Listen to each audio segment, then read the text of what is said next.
Right, just going to do a quick video today to answer one of the common objections or confusions levelled at Western astrology, which is why the signs, that's the 12 signs of the zodiac that you can find in every newspaper sun sign column, the Aries, Taurus, Gemini, Cancer, Leo, Virgo, Libra, Scorpio, Sagittarius, Capricorn, Aquarius, Pisces, those 12, why they don't coincide in the sky with the constellations after which they are named in Western astrology. In Vedic, aka Indian astrology, they do, because they use what is known as sidereal, that's a Latin word meaning stars. They use sidereal astrology, they use the sidereal zodiac. In Western astrology, we don't, and critics of astrology have often assumed this means astrologers don't realise that there is an almost 20-degree discrepancy, a difference between 0 degrees of the sign that we use in astrological calculation and the position of the stars in the sky. Whereas we do realise that, and there are sound philosophical and historical reasons for that discrepancy existing in Western astrology. So I'm just going to go into those.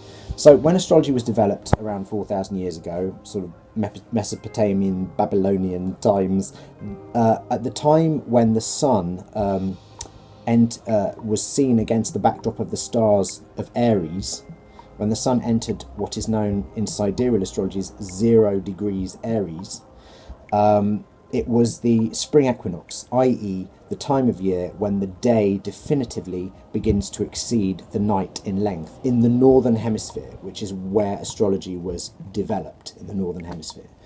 So at that time that was the case, and therefore there was no discrepancy between the position of the constellations and the 12 signs of the zodiac. There are only 12, the 13 sign thing is another controversy for another video for another day. So the point there was that at that time they were the same. Then as astrology progressed, as time went on, and it got taken up in different parts of the world, in India and in that part of the world, the branch was developed into Vedic astrology, and they stuck with the actual position of the constellations in the sky.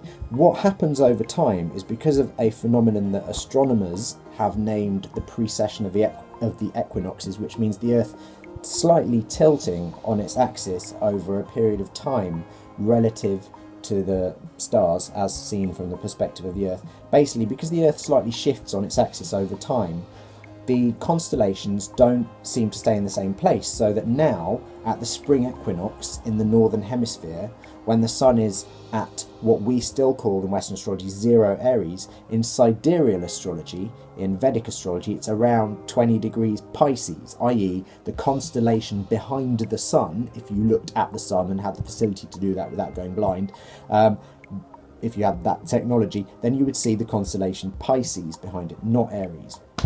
So this shift of the Earth on its axis means that we see a different constellation behind it. The reason this is not important, or not considered to be important in Western astrology, is that the constellations were merely a device for naming, for slicing the sky up into 12 segments of equal size, which were then used symbolically for divinatory purposes.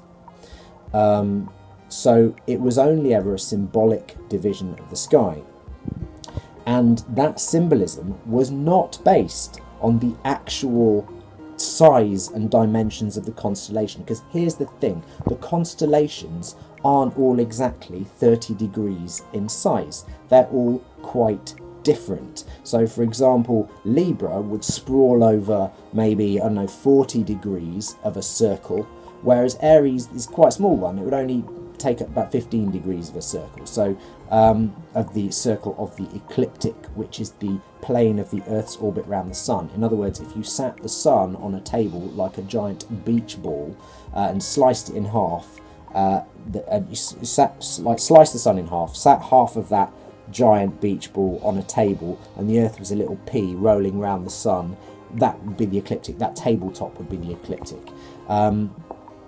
Anyway, I digress. The point is, the constellations don't match the signs. That doesn't matter, because 0 degrees Aries was so named after the constellation, but it was kept at that point rather than be moved backwards, because it needs to be the spring equinox. In other words, the spring equinox is 0 Aries, the summer equinox is 0 Cancer, the autumn equinox is 0 Libra, and the winter equinox is 0 Capricorn in the northern hemisphere. Obviously those seasons will change in the southern hemisphere, but the point is the round of the 12 signs which the sun passes through is actually, although it's named after the constellations which approximately lined up with them 4,000 years ago when astrology originated, the division is actually one of the solar year, and it starts at 0 Aries, where in the northern hemisphere the sun begins spring. In the southern hemisphere, obviously, it's the beginning of winter, beginning of autumn rather, which is another debate for another time, because the sun basically slows down slightly relative to our position to the Earth. Although the Earth is on an approximately spherical orbit around the sun, it is very slightly elliptical. So the days, the time it takes for the sun to traverse 1 degree of the ecliptic is slightly longer, from 0 Libra through to 0 Aries, I believe. So even in the southern hemisphere, it could be said that the so-called signs 0 Libra through to 0 Aries, that the time when the sun is moving through those so-called zodiac signs, does represent a slightly slower pace, even though in the southern hemisphere it's spring and summer rather than autumn and winter. Anyway, I've banged on a little bit, but hopefully you now understand why in Western astrology it doesn't. The whole point of it is that the zodiac, although it was named after the constellations, doesn't have to be synonymous with the constellations. The actual positions of the stars are still used in astrology when we use fixed stars, which are really important predictive devices, and in that case all astrologers do take into account this phenomenon of precession, because you need to know the actual real positions of the brightest stars in the sky. So astrologers are well aware of this phenomenon, and we have decided not to move the 12 signs of the zodiac because they were only ever named after the 12 constellations in the first place. They never exactly fit in terms of their dimensions, and the entire division of the ecliptic into 12 equal segments was in fact based on the solar year. Okay.